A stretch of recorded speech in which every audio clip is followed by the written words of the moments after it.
So today, Ruth Ann, we are addressing a very important issue in trucking.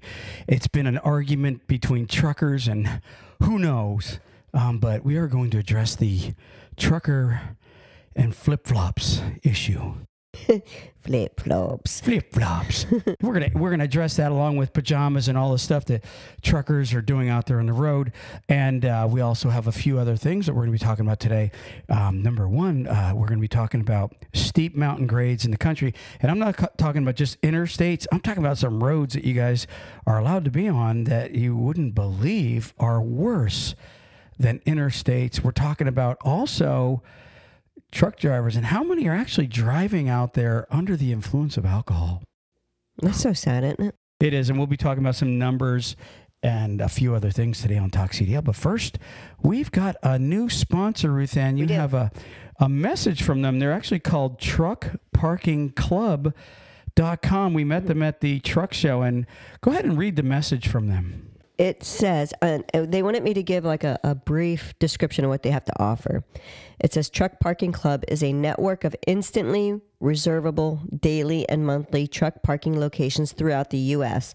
Truck Parking Club helps connect truckers to truck parking locations throughout the U.S. via truckparkingclub.com. Our network is made up of property owners that have locations adequate for truck parking to list on the platform. This includes trucking companies, storage companies, CDL schools, trailer leasing companies, real estate investors, truck parking operators, and more.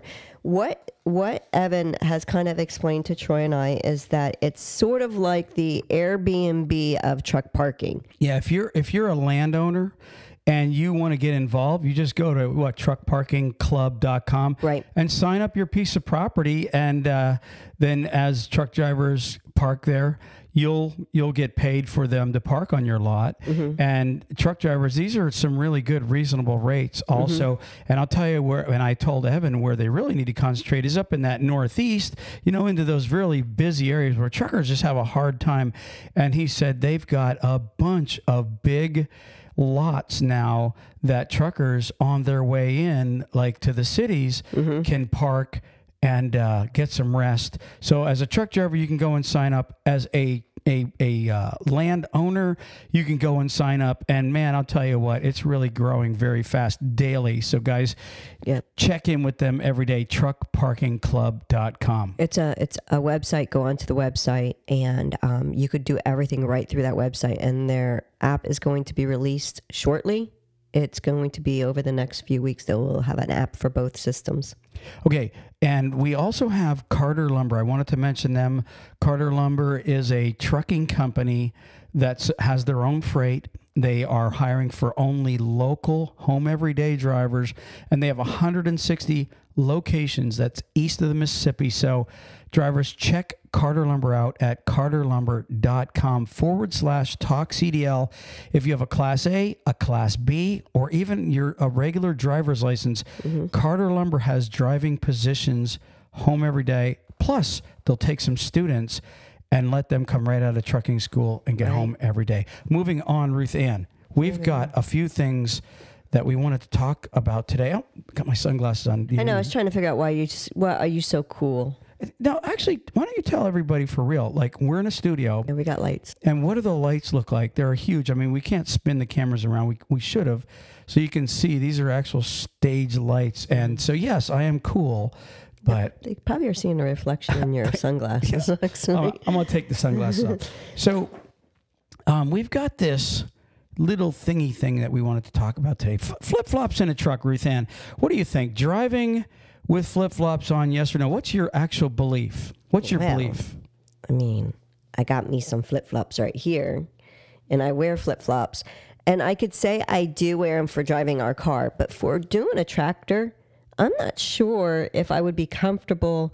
I mean, I don't know. I don't know how comfortable I'd be because I'm a double clutcher. I have to do that.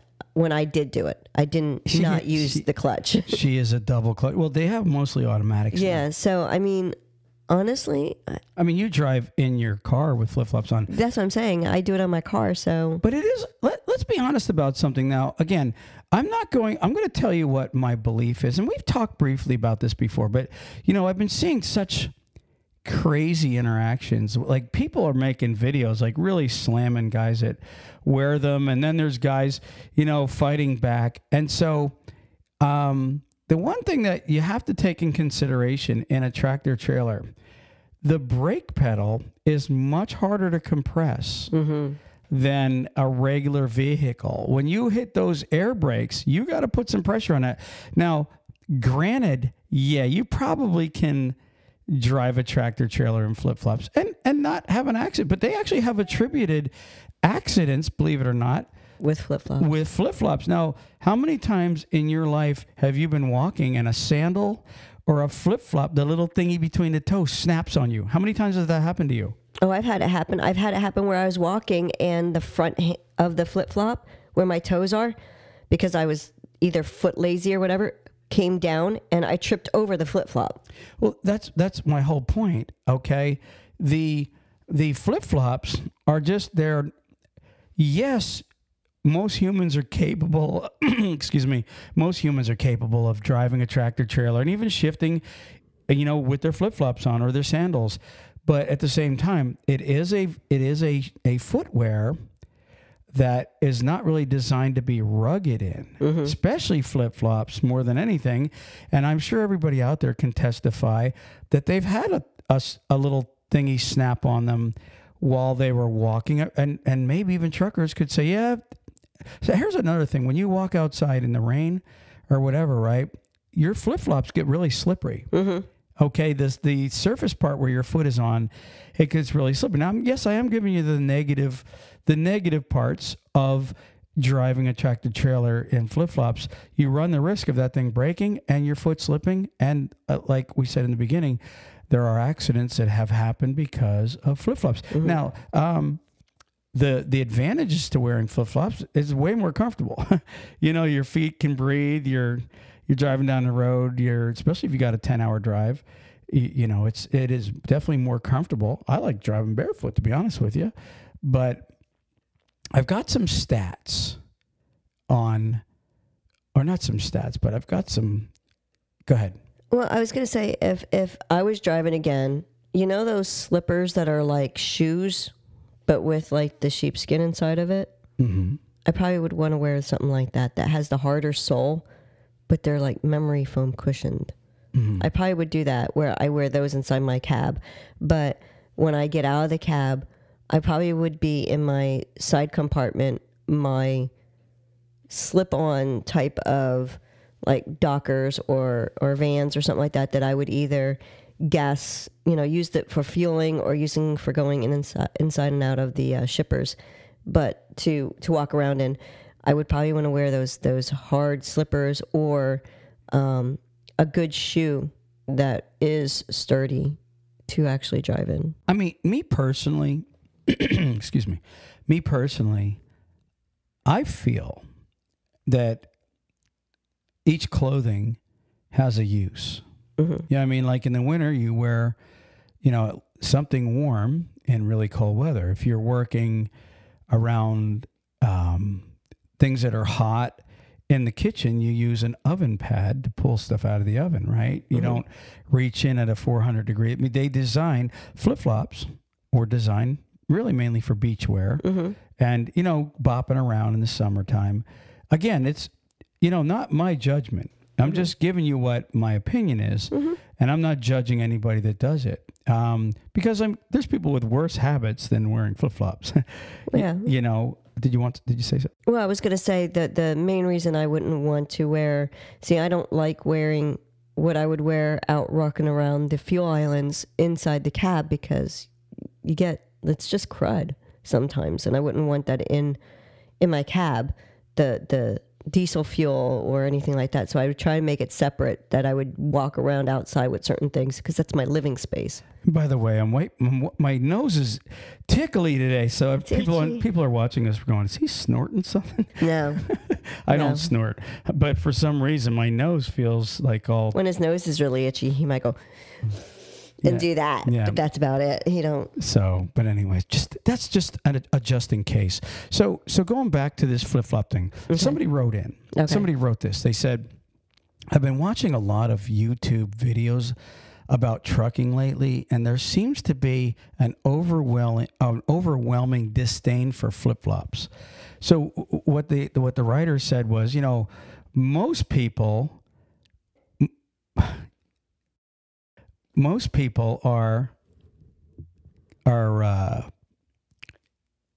have more discontent or hate for those that are flip-floppers. Yeah, they do. He writes,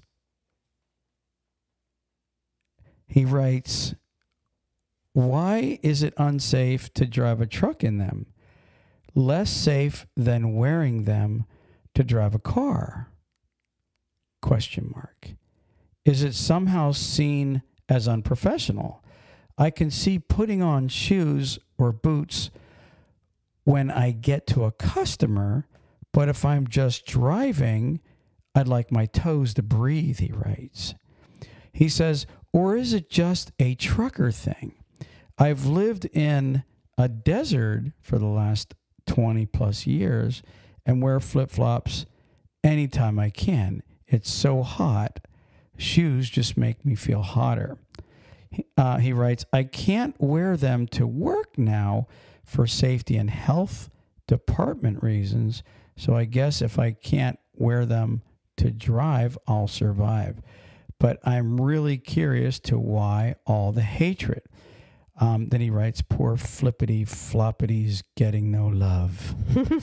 So, I mean, I wrote a few things down. Should truckers wear closed toe shoes to drive in, and especially when representing, when interacting with customers? What's your thoughts there? So do you think a trucker should wear flip-flops to drive in, or should they wear more of a closed laced shoe, like sneakers, like a tennis shoe, something that comfortable, a slip-on, like a Van or something like that? I like Vans a lot, and I think they're comfortable, but not all flip-flops, or not all, you have sandals that are secured around your whole foot. They don't separate, like a flip-flop comes. And that's the reason they got their language from it, is because they flop on the back of your foot. Correct. They flip and they flop.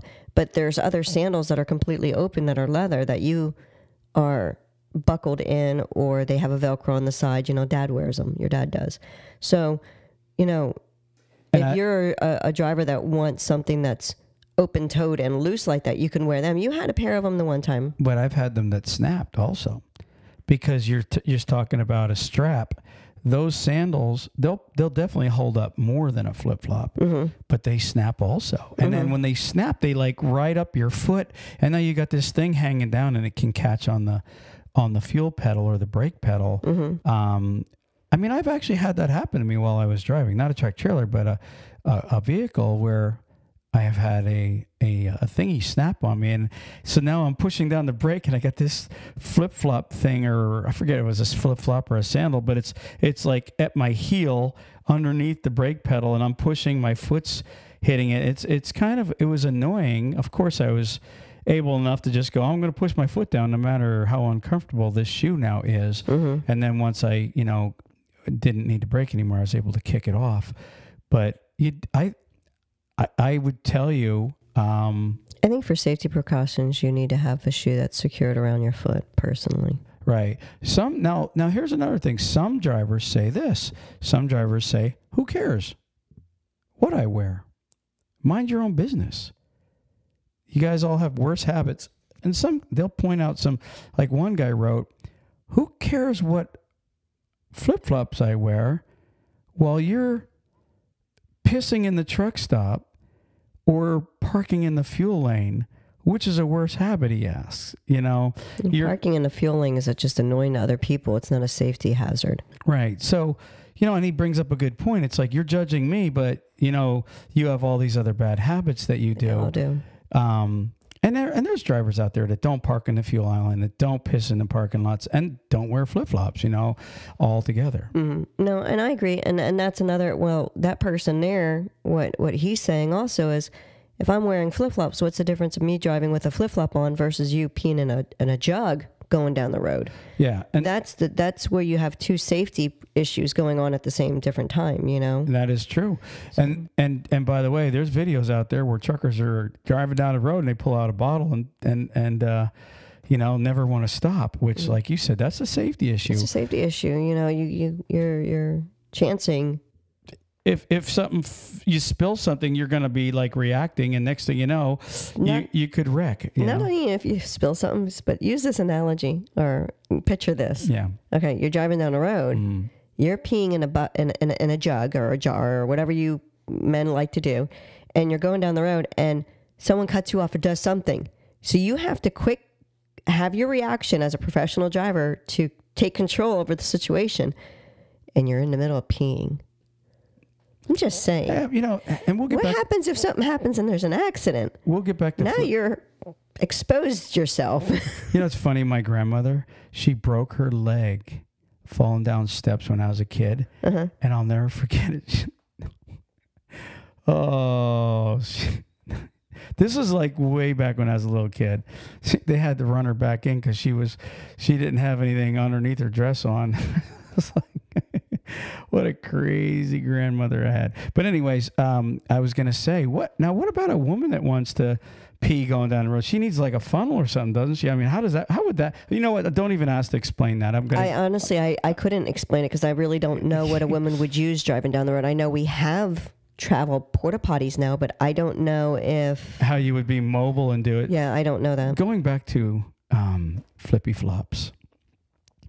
Some drivers will say it's okay to wear whatever you want to wear, okay, while driving, as long as you're professional. When you get to the customer, you go ahead and you change into, you know, some tennis shoes or a work shoe so you represent. I mean, and I definitely think that is 100% a definite need as a professional. I'm using the word, if you're going to call yourself a professional, you definitely want to interact with customers properly dressed. Like you don't want to walk in there with like, you know, no shirt on and a pair of flip-flops, you know, or walk in with your shirt open down to your belly and, you know, you're you know, maybe you think you got some nice pecs or something you're trying to show off, and you walk into a customer like that. I don't think that's too professional. I seen a picture of a lady driver, and she was in some kind of like funky flip-flops, or not flip-flops, slippers,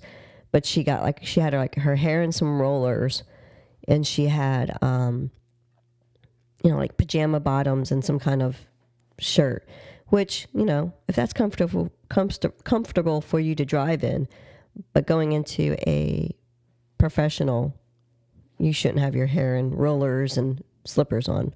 You know, I do agree that you need to be dressed appropriately. It takes you 5 minutes to flip out your clothes to throw something on.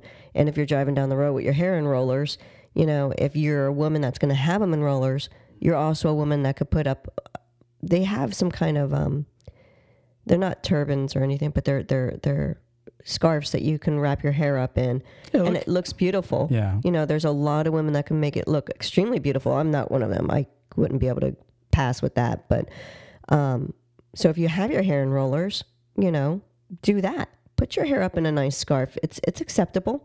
Even a hat, you know, but don't wear the funky slippers and the pajamas.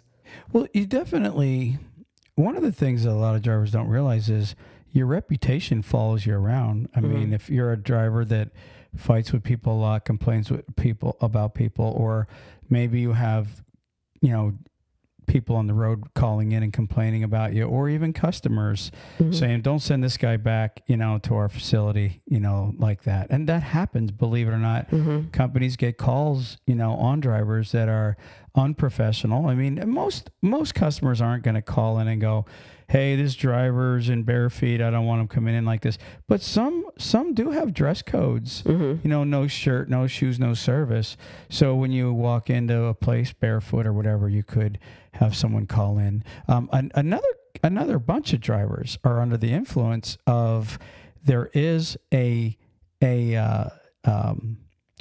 no legal ability to wear flip-flops. Like they say it's against the law to wear open-toe shoes. And even, I'll be honest with you, when I went to school, I went to Allstate. I couldn't think of the school, like 30 some years ago. And they taught in the school that it is illegal to wear open-toed shoes and you must wear a closed shoe. And I actually, for many years, was one of those guys arguing that. But on the contrary, I looked it up, and people have looked it up. The FMCSA has their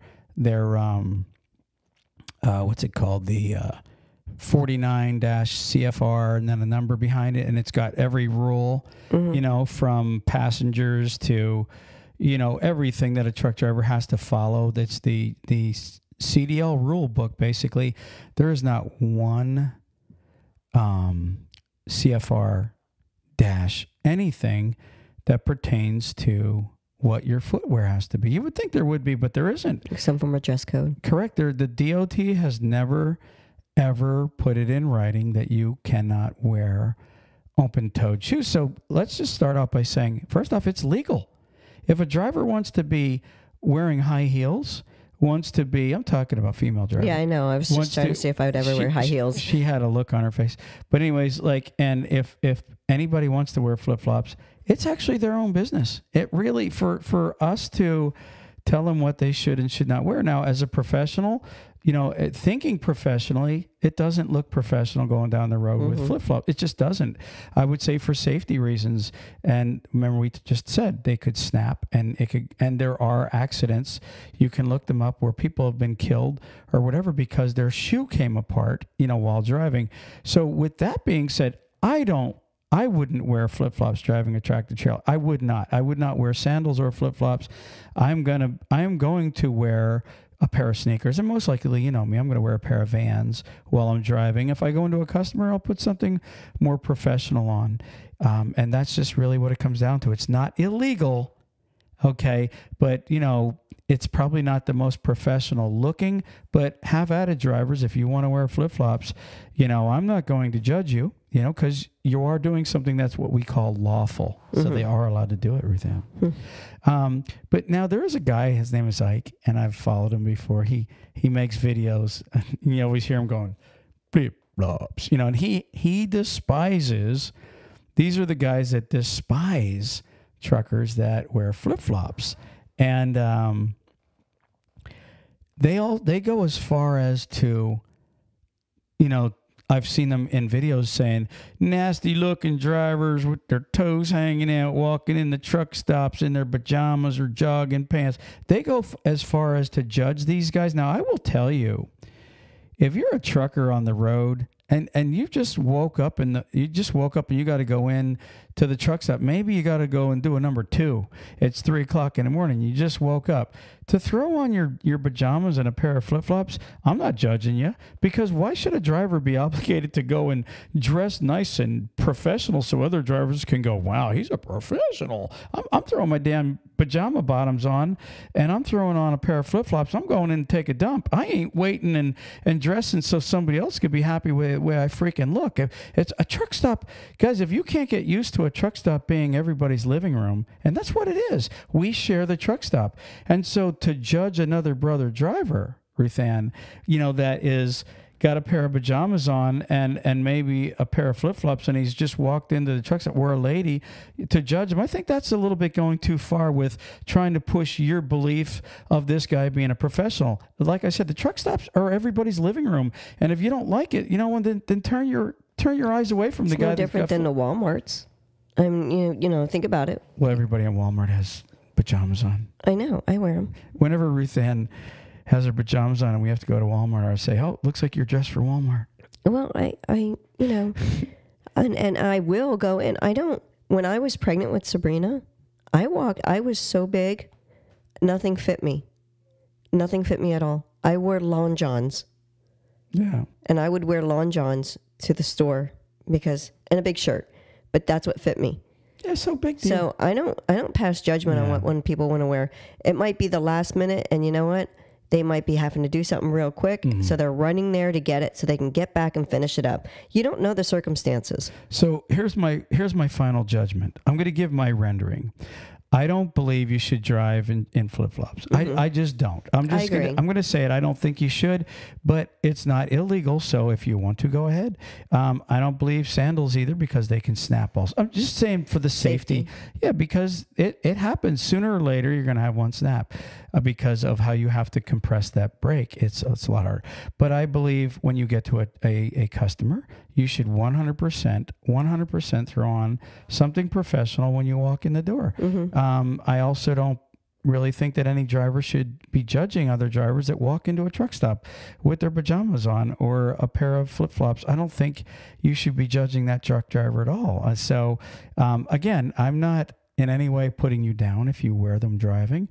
I would tell you to be very, very cautious and be aware that flip-flop can snap. So that's my judgment. Wear them whenever you want to. It's not illegal.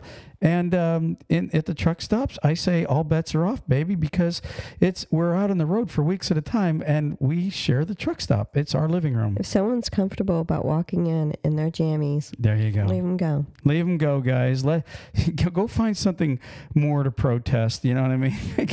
It's definitely not a cause to unless you got some kind of a personal problem with people's toes. Other than that, I say leave it be. What do you think, Ruth Ann? I agree. Moving on from our flip-flop topic. Ruth Ann, national carriers. National Carrier, NCI. What an awesome company. They are. They really are. They got the most beautiful I love the T680. I've been in national trucks, and they are so nice. Check them out today if you're looking for a job. 888-311-7076. Over-the-road, regional, and lease purchase, owner-operators, company drivers. National has an awesome position.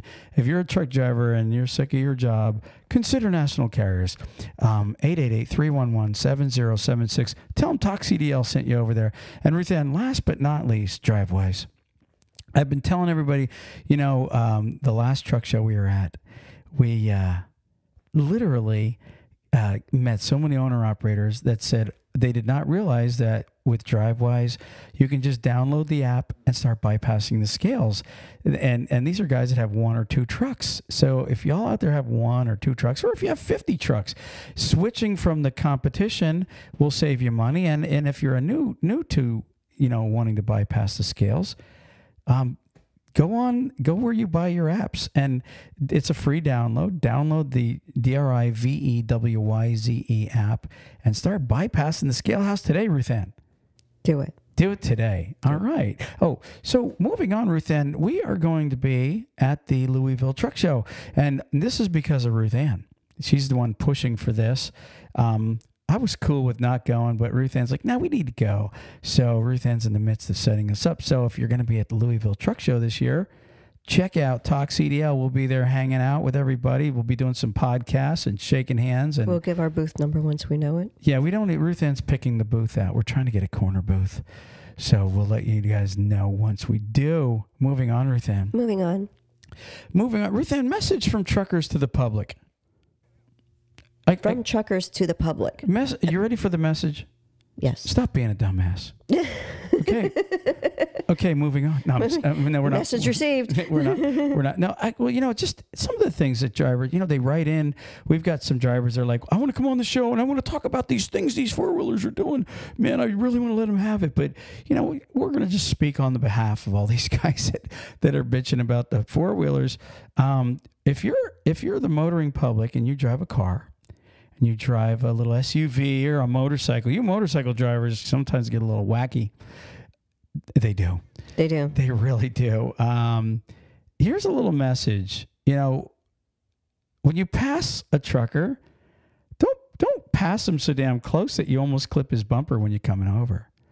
Because if we're being honest, there's many videos of somebody cutting in and out of traffic and their bumper catches a tractor trailer. And next thing, in fact, I've got some videos to put up yet.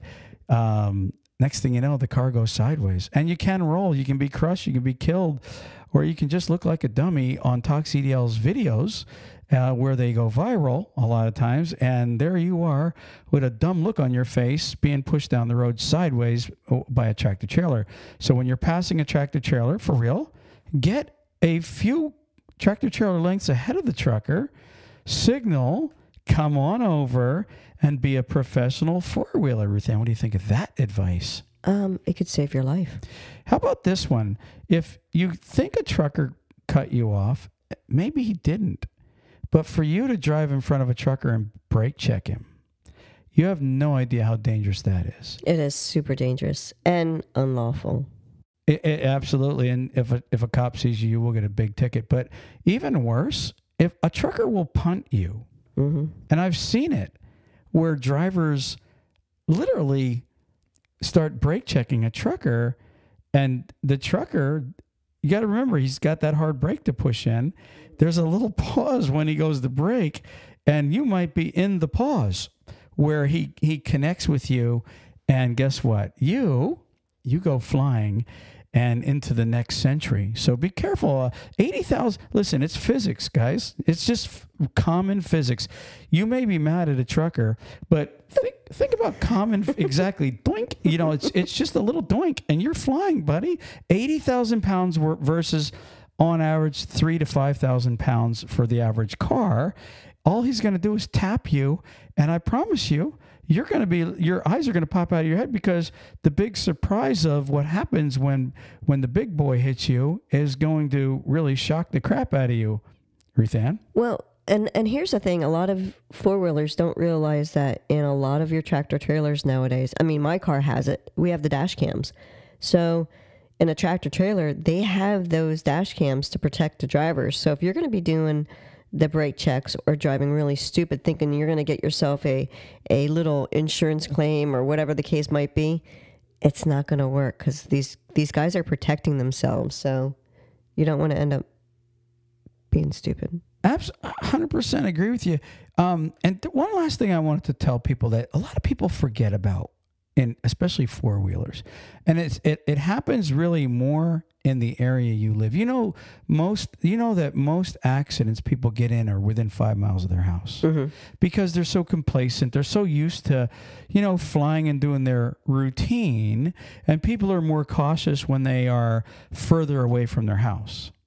And so there was an article I read this week where a teen was killed. He obviously hit a tractor trailer, but here's what happened.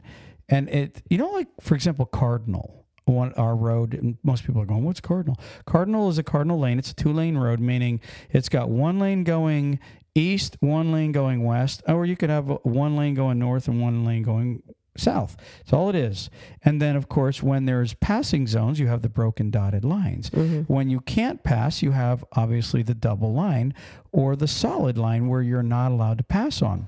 And that's all in your handbook before you get your license. Correct. Now, so what happened was, with this teen, you have a teen that was passing a vehicle, right? I don't know, for whatever reason, he's wanting to get around a vehicle.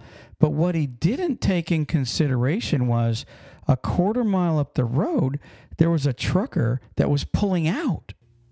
So, what most people, they look to see if anybody's coming. They're looking, okay, I got time to pass, right? But what a lot of people don't take in consideration are the little side roads where people live and they're coming out. I've had it happen to me where you're going to pass somebody, all of a sudden, whoa, that guy's pulling out. And now you don't have time to get around somebody. And I'm going to tell you something. If you're down in Florida, people don't even, the word stop sign doesn't mean crap to anybody. And so you really got to be careful on these 2-lane roads where you're going to pass somebody, because some people, they're looking to their left. Okay, they're just looking in their lane only, and they're pulling out in front of you. Now, this trucker, he was just, I don't know, what was his deal, but he was legally pulling out onto the road after, I guess, he came to a complete stop. He was just pulling out onto the road where this teen, and the timing was bad, but what he should have noticed was, hey, there's a trucker at that stop sign a quarter mile, and the trucker pulls out. The teen decides to pass all at the same time, and next thing you know, he's gunning it and it's too late. And he hits the semi, and the poor kid was killed. Honestly, that is what you call an accident. Okay. But it's also an accident many times can be avoided if the guy that's pulling out is legally stopped and then pulling out. And obviously the trucker wouldn't have been pulling out if he thought the cars were going to be too close. So guess what? Kid got killed. So advice from truckers, look, what we're taught in trucker school is look as far ahead as you can see for any obstructions. I mean, I'm talking about a tree limb hanging down, something on the road. You kick out into the passing lane and there's all of a sudden a metal object in the road. Now you're trying to swerve. Guys, gals out there that are driving regular vehicles, look every which way you can before making a move, passing on back roads or whatever you want to call them, highways. Exactly. So, agree. So that's some advice from the truckers, Ruth-Ann, to the four-wheelers. And we could write a book on those advices. Yeah, there's a lot. I know there's guys listening right now going, wait a second, you missed about a There's million. a lot more. You missed a lot of advice I want to give. All right. Anyways, moving on. Moving on. Go, baby. All right. So check this out. I was looking up mountain roads, steep grades in America. Because I was thinking about, like, a lot of people, they're always talking about Donner and all this other stuff. So what I did was I looked up these interstates. Now, just follow me on this. I want to show you something real quick. Mountain interstates in America. And I've told you about a bunch of them as I was driving in. I just got a handful of these and how bad they are. And what they are is I want to explain first off what the grade means. First off, I read that a 6% grade is the maximum grade that's allowed on an interstate. And I know some drivers are going, wait a second, I know there's some that have a little more. Okay. And maybe this is prior to the rule.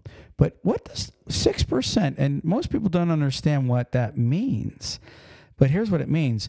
It's measured in 100-foot increments, meaning 6% means no more than 6 feet is an incline or a decline every 100 feet. Going up. So if it's So if it's 6%, that means you can't have any more than 6 feet per 100 feet traveled. Okay. And here's some of the interstates I looked up. Cabbage, 7 miles, and most of it's 6%, which is the maximum allowed. And you come down that hill pretty good. So it's saying that at every 100 feet, every 100 feet, it's changing. You're going down 6 feet. It's going more. It's going at an angle of 6 more feet than you originally were. Right. In 100 feet, you're dropped down 6 feet. Right. I thought I'd just try to explain a little bit more for the people that really truly didn't kind of grasp it. No, that's cool because a lot of it's explained in a bunch of different ways, but for every 100 feet you travel on a 6% grade, you're dropping if you're coming down a hill. Like you said, if you're coming downhill, you've just dropped a whopping 6 feet. Now, it don't sound like a lot, but we just said Cabbage was 7 miles. So every 100 feet you travel, you've dropped, or every 100 feet you've traveled, you've actually declined 6 feet. So every 1,000 feet you've run, that's 60 feet you've just dropped. Doesn't sound a lot, but when you go down Cabbage Mountain in a tractor trailer, you understand why the maximum is can't be more than 6%. Right. It's because of the way your truck is pushing you with your freight, your weight being pushed and what your brakes are capable of keeping you slowing down at. That's why a lot of their brakes can catch on fire or just stop completely because they've gotten overheated and they have the runway ramps on it. Before I tell the rest of these grades, I want to tell a quick story. Okay. I was a young trucker, and I was in... Sorry. Go ahead. You know how my head will sometimes... When I was a little young trucker is what came up in my mind. Don't ask me why. So you started singing? I started singing in my mind when I was a little young trucker. Okay, Ruth Ann's. The mind of me. We're going in. Rabbit hole. We're going back in, Ruth Ann. Should it be a rabbit hole, or can we just call it a squirrel nest? Okay. I'm opening my drink. So go ahead, pop your drink. Hurry up. All right. So I was a young trucker. But anyways, so I was a young trucker, and I was sitting in Hamburg, Pennsylvania, which is right off of Interstate 78 between Allentown and, the end of 78, which starts right off of the 81 split, right below Pine Grove. And I'm sitting there at the Wendy's. Everybody knows where Cabela's is, right there, that travels through there. You have a giant Cabela's that sits right off the interstate, and you have Wendy's. At one time, there wasn't much more than just Wendy's and something else. I'm not kidding you. Cabela's before this. So anyways, I'm coming out of Wendy's. I stopped to get something, and I believe I was on my way either back from Allentown or on my way down Allentown. I think I was on my way back. And as I'm walking out, this trucker, he's sitting on his step of his tractor with his head down. And I just looked at him as I'm walking by. And I said to him, I said, "Hey, what's up, brother? How you doing?" Just kind of a hello, right? And he looks at me and shakes his head, and he goes, "I don't know. I don't know." And for some reason, I guess I thought, well, it sounds like he's got a problem when he goes, "I don't know, man. I don't know." Just like that. I said, "Is everything okay, Brad?" He goes, he began to tell me the story of how he just had gotten his CDL, and he lived in the South, okay, and this was his first trip to the mountains. And he was going to be going to get on what's called the Northeast Extension in Allentown. He was going to run that up to Scranton. And there are some wicked hills going up and down there too. Not really super bad. Some truckers, when they have run Donner or something, that's a nothing hill. But to a guy that's never driven ever. His first trip up to the north. Yeah. And I was trying to explain to him, how to do it, how to approach it, how to come down the hill and everything. But this guy actually was contemplating. He even told me he said he was scared. He was deathly afraid of mountains. And his deal was he was probably going to head back down to wherever, he came from and just turn the truck in and go somewhere else. I don't know what became of him. I do not know. All I know is when I left, he was terrified. And, a lot of truck drivers, they're very, very afraid. I'm going to tell you, this is why I always tell truckers, when you get your CDL, to go with a trainer in the winter and to have your trainer take you into the mountains is a blessing. Because, you're with somebody that can show you how to come down that mountain, and obviously also how to drive in winter weather. I think it's extremely important to go with a trainer if you're not from the area of the U.S. that has the snow, the ice, that's not used to putting chains. I mean, even when we lived in Pennsylvania, we've never really had to put chains and stuff on our vehicles often, but there were times earlier when I was younger that I remember my dad talking about having to do certain things like that because the climate changes. So, but when you go to areas in Montana and Wisconsin and I would say even some of Minnesota and stuff, when you're in some of those areas, Wyoming, you have to put chains or something on your tires to be able to get through those areas just to get to a safe location sometimes.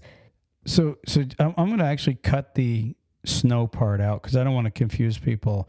But what I'm really saying is when you're trained in the winter time is better than being trained in the summertime because of those winter roads. But going back to just trying to just stay with the steep inclines for a second, the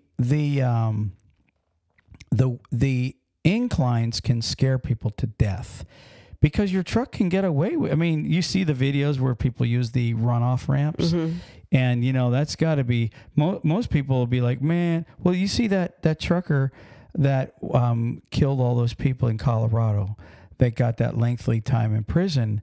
That guy had no training in mountains. I read the whole thing on him, and there he is in Colorado, where, believe it or not, there's a 7% grade.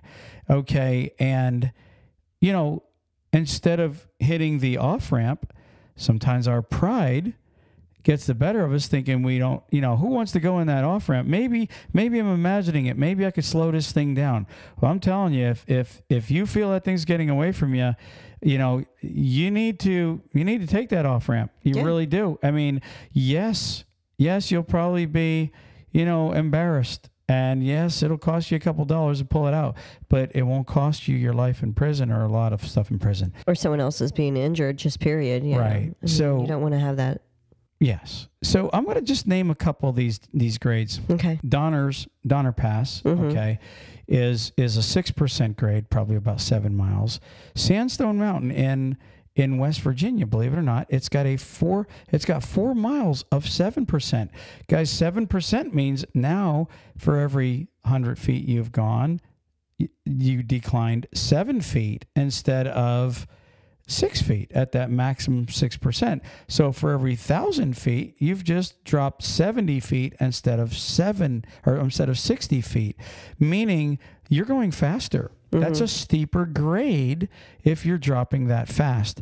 Black Mountain in North Carolina is only, believe it or not, about a 5%. It's like 4.5% for a mile, and then drops down to 1.5% for the rest of the hill, which is still pretty hard. How about Fancy Gap? You know that road that's right there where you're going up 77 in North Carolina and you go into Virginia, you go up that mountain? Oh, yeah. I was going to ask you what it was, the one that we go on. It's saying it's a 4.5% grade. I thought I seen a 5% on the hill, but the article I read saying that it was, it's saying 4.5%, and it's a 6.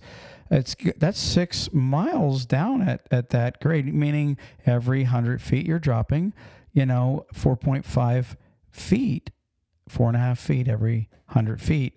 And then the Eisenhower Tower, which is on I-70 in Colorado, I guess the westbound, it's saying 7 miles at 7%. And then it drops down to 5 to 6% for the last 2 miles. So that must have been obviously before they have a 6% maximum now, the actual Eisenhower west of it. And both sides, they say, are really bad in Colorado. So you're talking about a huge mountain out there. And that's where obviously that guy, got into that accident. But did you know? This is why I did this, because I was looking, I was like, wow, look at this. So the interstate rule is 6%, right? But did you know that doesn't apply for highways? Yeah, exactly. Now, this is not in any particular order. I've got about 7 highways and some truckers are allowed on some of these roads. California Route 108. Are you ready for the grade? 26%. Wow. Exactamundo. Ski slope. That's what I'm saying. So 6 times 4 is 24. So that means it's over 4 times steeper. So for every 100 feet you travel on a 26% grade, you've just traveled 26 feet. Do the math. Okay, at 1,000, that's 260 feet. That's over 4 times steeper than the maximum allowed on an interstate. Isn't that insane? Texas Route 170 is 15%.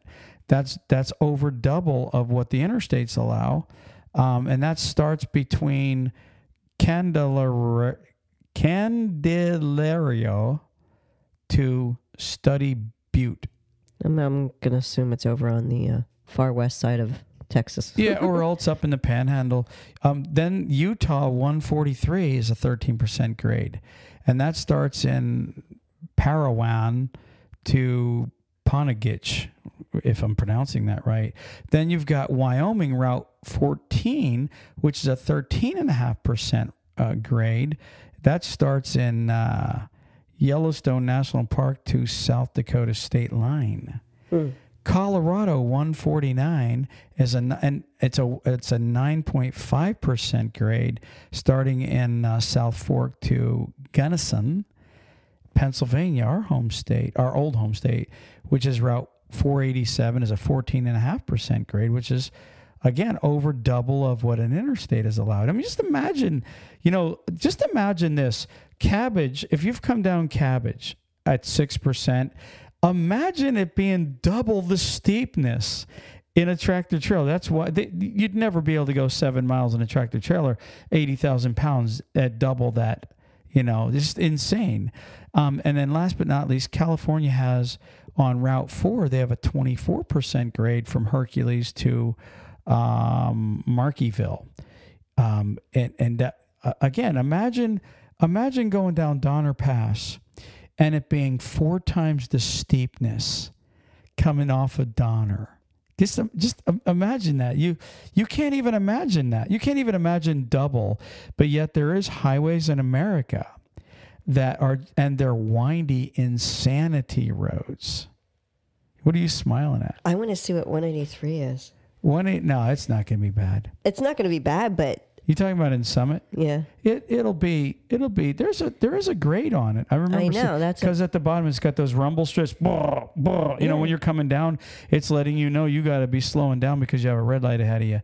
But it's coming off of a pretty steep grade. I'll tell you another one, Snowshoe Mountain. That's all these mountains. Just imagine coming down them at a double, triple, or even a quadruple pitch. That's insanity. It really is. Mm-hmm. As Ruth Ann's looking that up, Ruth Ann, what do you got? You come up with something? No? Well, I'm looking here. I'm not going to. It's okay, so what's the grade? It's saying 183 is 31.7 miles long. Right. Is there? Yeah, it's not that very long. 183.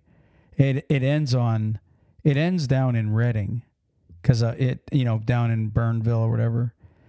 I wonder what the grade is on 81 coming from Scranton Wilkes-Barre down through Pine Grove. Well, there's a runoff ramp on 81 down right below Wilkes-Barre right below Wilkes-Barre. There is a grade. I don't remember what the grade is, but again, it's not supposed to be more than 6%. And that's not really that long of one coming out of there. But the bottom line is it has a runoff ramp. So just thought I would throw that out there for everybody. If you're ever on any of those roads, drivers, be very careful. And if you're in an RV, a lot of people are like targeting these roads to, run their RV on. Mm-hmm. And if you're running a fifth wheel, make sure you have good brakes because, them older pickups don't brake like the newer ones do. I think that's the truth. Anyways, we're going to move on if that's Moving okay on. with you. Moving on. So we've got a few other things to talk about today, Ruth Ann. Okay. Oh, you know what? We do, but my gosh, I did not realize the time and where it went. How about we go ahead and continue on? I just want to mention real quick one more time. We are going to be at the truck show, mm-hmm. and we do have one last sponsor to mention. Diesel jockeys. We almost forgot about diesel jockeys. And I guess you can go to dieseljockeys.com, and it's a group of professional driver recruiters. If you're looking to, we thought we'd throw these on for on the show. If you're in need of drivers and you don't have a giant budget and you need to find good professional drivers, check out dieseljockeys.com and send them an email or a message. And on they have a new website, and they will be more than happy to help you find drivers and try to help you either grow your fleet or maintain your fleet. But Ruth Ann, that's going to be the podcast for this week. Do you have the word of the day? And by the way, Ruth Ann finally rebooted her computer, and so we're hoping that the Word Genius, Ruth Ann. It works now. I tried it. Word Genius, Ruth Ann. Word Genius. They are not a sponsor of the show. No. But we've been talking about Word Genius for a long time. They make us smarter. We like to put up the word of the day. So if you guys are looking to interact, you only get it once a week from us. So the other 6 days, if you want to, There's 6 days of knowledge you can still gain. yeah, if you want them to send you a word every day that you can use. What was that last one? Stumpin' Fosser or Hauer? It sounded like it was a Harry Potter word, but it meant bad politicians or whatever. I'm like, I want to use that word. But what's the word of the day, Ruth Ann, by Word Genius? Involute? Involute. I think I've heard that one. Or what's involute? Involute means to be involved or intricate. Okay, so it's not the word I was thinking of. So I'll use it in a sentence. The professor offered an involute explanation of the roots of World War I that may students struggle to follow.